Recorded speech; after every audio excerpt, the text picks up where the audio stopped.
Yo, it's your boy Charles Glover, aka G Lover. Shout out to the Antidote.com. Over here taking an interview at Images Apparel Bar. Y'all can find me on Instagram, G_Lover08, ReverbNation.com/Coco Puff, SoundCloud, Charles Glover 2. Bet.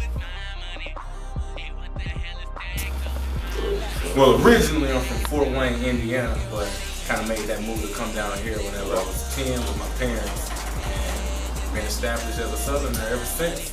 And the music inspiration, I can't really pinpoint a specific person that got me into music. I just got to singing one day and realized I liked my voice. Got to singing to my parents, and they told me to just go with it. So I would say my parents maybe kind of motivated me to keep it going, but I don't really have any musical inspiration. Like I kind of just dawned upon it and started doing it. Found myself being good at it, so I stuck with it. And that's how you get you up. My music background, well, I started with my brother. I got a little brother, he's 2 years younger than me. Shout out to him, trailtalk.com. Soon to be, he's grinding with his music too out there in Atlanta. But I started my music career with him. He kind of hooked on to me when I started, realized that I had the craft and just the music inclined to just do it. He kind of just wanted to follow in my footsteps, so we started doing music together, putting on shows at my church as kids.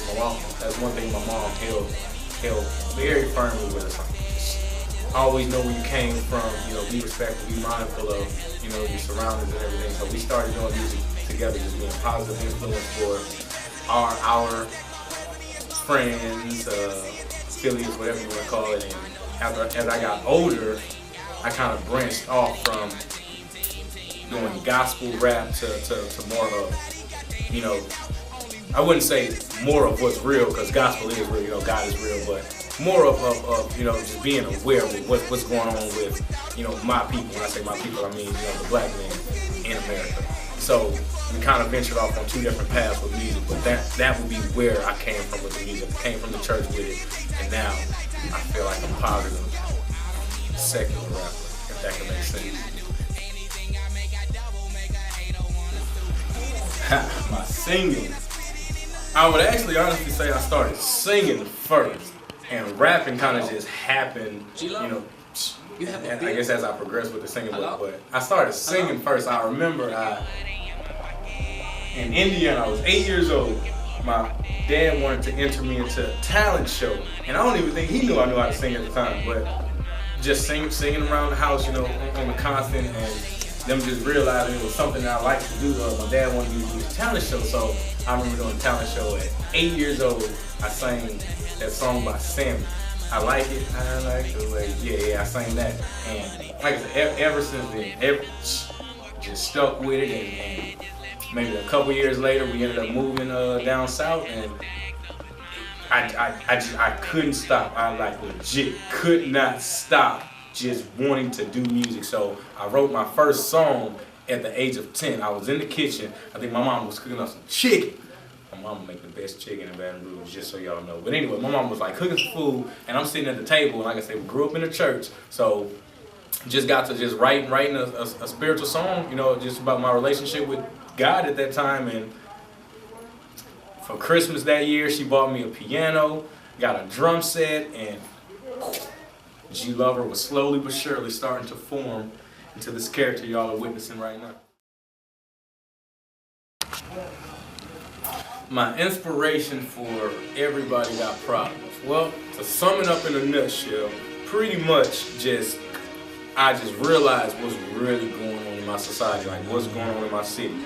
And everybody got problems, whether it's, something petty to you, could be big to somebody else, or vice versa. Everybody's going through some type of turmoil in their life. So I wrote that song out of I'm pretty sure I was in my feelings about something that I was going through, but I've been through quite a bit, and if you guys, stick with my movement, you'll see over time, my life story, my struggles and everything like that. But pretty much that, just going through a struggle of my own, and knowing my family's going through, my mom hurting, you know what I'm saying? I need money. I have a business with my dad, and seeing that we're pretty much still at the bottom, been in the game for like 8 years with my dad's company. It's like just can't really, you know what I'm saying? Like make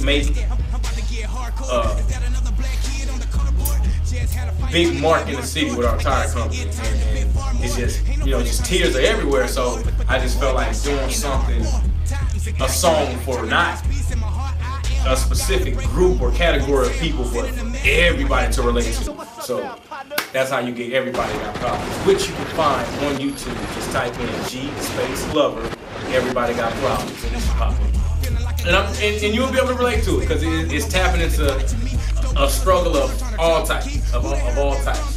You know, from loved ones being locked up, friends or family members, you know, dying, like just every avenue of life. Everybody got problems.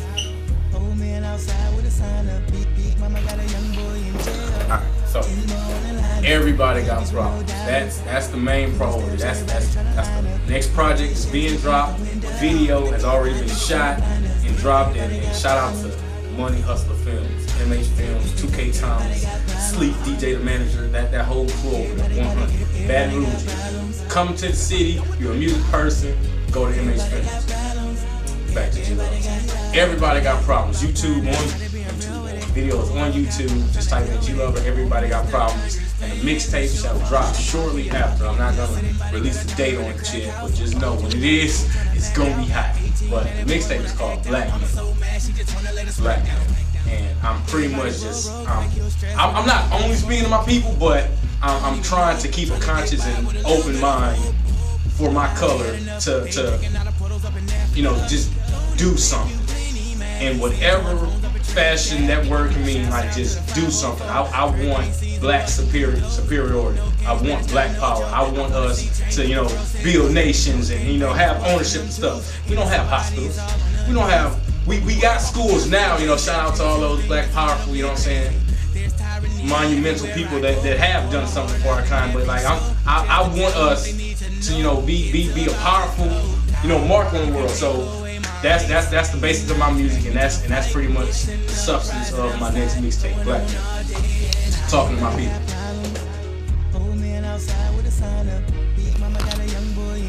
The struggle of being an independent artist. Well, it's definitely a struggle firsthand, not having, you know, a team behind me, like management, you know, production, having to find do all the footwork myself. That's a struggle, knowing that I have to maintain, you know, a job. You know, I have a family. You know, I got a little daughter. You know, I love her to death. Just maintain my personal life, and still try to do what my goal is, what my passion is, what I feel like my life's destined to be. You know, a musician, a music person. So it's definitely a struggle, not really having, you know, a team behind me, trying to, you know, help me eat with it as hard as I know I want to eat with this music. So that would definitely be a struggle, just having to put in all the work on my own, independently. But the advantages of being an independent artist, I have complete music control. I don't have to listen to a label tell me what I can or can't write about, how to get on a song, take direction from anyone. I can just be myself with my music or whatever it is I venture off into doing. So that would definitely be an advantage. I can write my own story, write my own history. I like that.